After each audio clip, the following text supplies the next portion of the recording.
business. It's a terrifying word, business. Today's video is all about business and the occult.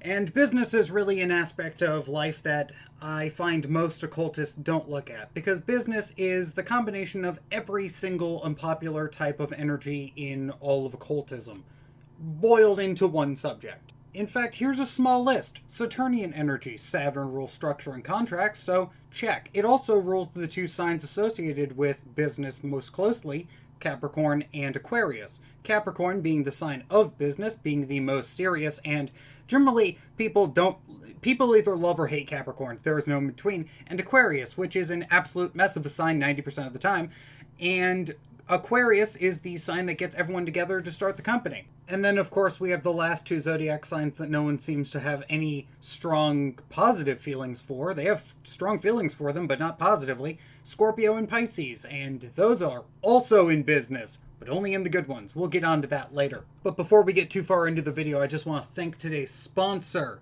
my patrons over at Patreon. Big thanks to them. If you want early access to videos, exclusive videos, or the monthly guide I put out every month, it's more like a chapter of a grimoire than an actual ritual guide.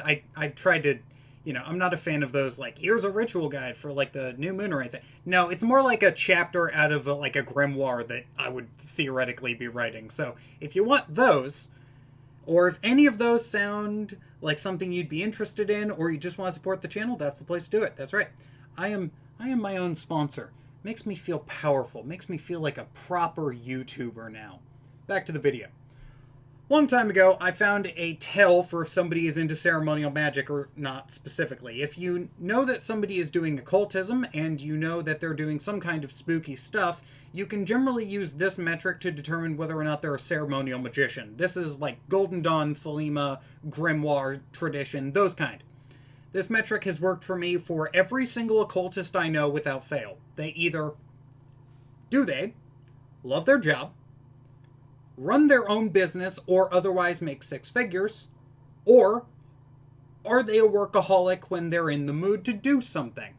If you answered yes to all three of these, and you know that the person is doing some kind of occult magic, there is a high probability that they're doing ceremonial magic, and that they are a trained ceremonial magician. If you know they're doing ceremonial magic, and you've answered no to one of these things, that means that they're not very good, or they're just starting out. Ceremonialists, in particular, have a very bizarre relationship with business, and that is due primarily to the fact that they are generally considered hermetic magicians, and hermetic magicians have different types of relationships to business and income and that kind of thing due to their connection with the planetary power of Mercury. The planetary power of Mercury is the planet of commerce. And why do people run businesses if not to make money? Which commerce is making money, basically, in case you're not familiar with that phrase. Commerce is making money. And if you go around the chart, you will notice that if you go from Taurus to Virgo to Capricorn, the sign of business is the last one. And the reason for this, you could make an argument that the reason for this is because when you start out, you have Taurus, which is all of the, Taurus's values, and so you learn the value of a dollar, so to speak. Then you get a job, which would be Virgo. And then you start a business and employ other people, which would be Capricorn. Now, not everyone does this. Some people will start home businesses, which would fall more under Cancer. But by and large, if you get a big enough business, you're still going to be employing people, and your employing people would still go out into if you're employing people, your business is reaching other people and gaining you more influence, and that would be Capricorn correspondent, as Capricorn is the sign of increasing influence. And if you're using Mars in Capricorn, you're spending your energy on increasing your influence and building your business and climbing that mountain, getting on that grind, as they say. Aquarius energy is the energy of large groups and thinking outside the box, and I can think of nothing more outside the box than startup companies. You're trying to shake up an entire industry, and that would be a very Aquarian thing to do. But what about Scorpio and Pisces? Scorpio is the sign of other people's money and other people's resources. It is also the sign of transformation and death, as well as occultism. Most closely, at least. Scorpio is the sign of secrets and esoteric knowledge. And a lot of business people who are doing very good business things will most definitely have some level of occult knowledge. I mean, for God's sakes, how many conspiracy theories are that business people sold their souls to the devil in order to get rich? Which, while not how that works, is similar, because you can use demons in order to get you wealth, money, and influence like you would never believe. Scorpio is also the sign associated with stock income, and investing is one of the most easy ways to make a bunch of money very, very quickly. Investing is one of the quickest ways to make money if you're good at it and you don't have negative aspects in your chart saying that you shouldn't be investing. Shout out to God for giving me all of those placements.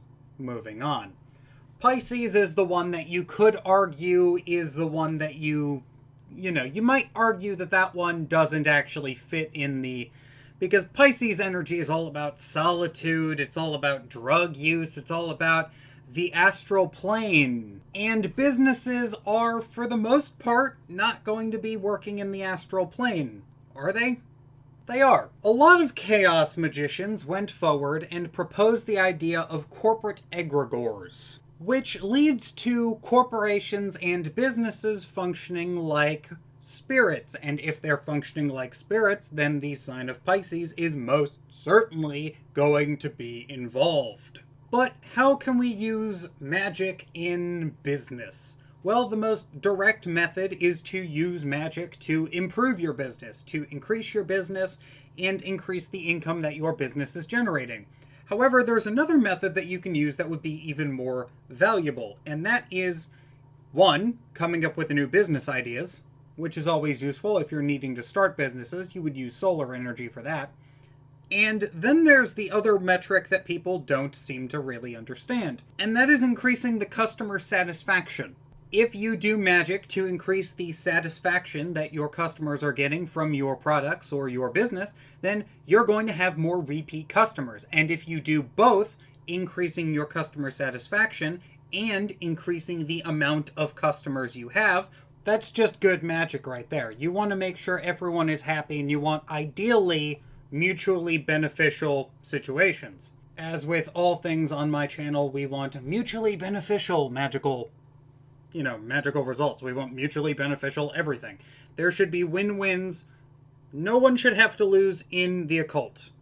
No one should have to lose in the occult. Unlike in some business situations, the occult is not a zero-sum game, and usually it's like a positive outcome game most of the time, as long as you are willing to do a little bit clever wordplay. So for those of you looking to start businesses, what magic should you do? Well, you should be doing some solar magic to get a good idea of what you want to do. You should be doing some Saturnian magic to make sure it's nice and stable, though you will have to appease the Saturnian powers by doing a lot of work. You should get the martial powers involved so you have the energy and motivation.